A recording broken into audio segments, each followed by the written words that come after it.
Note-Taking 101, How to Take Notes in a 6th Grade Math Classroom. Step 1. Print out the notes before class. Everything we do in class will be glued into your spiral. Before class, you will need to print out the notes page found in your digital session. You will glue this page into your spiral. This is an example of what your notes will look like before completing the lesson. If you do not have a printer, be sure to write the problems down in your spiral. When you copy the problems over, be sure to leave enough room to solve for them. Step 2. Watch the digital session. In CTLS, you will find a recording of the lesson. When instructed, be sure to watch the video. You can re-watch this video as many times as you like until you understand the material.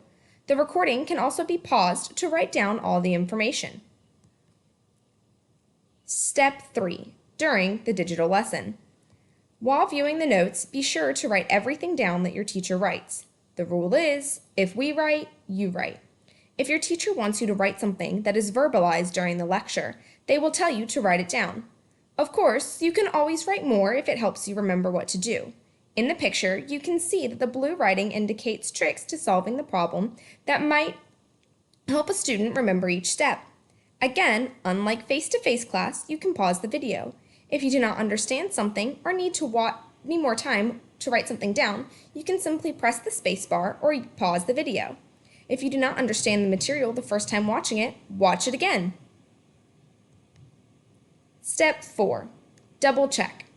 When you are done watching the notes video, be sure to double check that your notes are completed. Also, make sure that you have glued your notes into your spiral.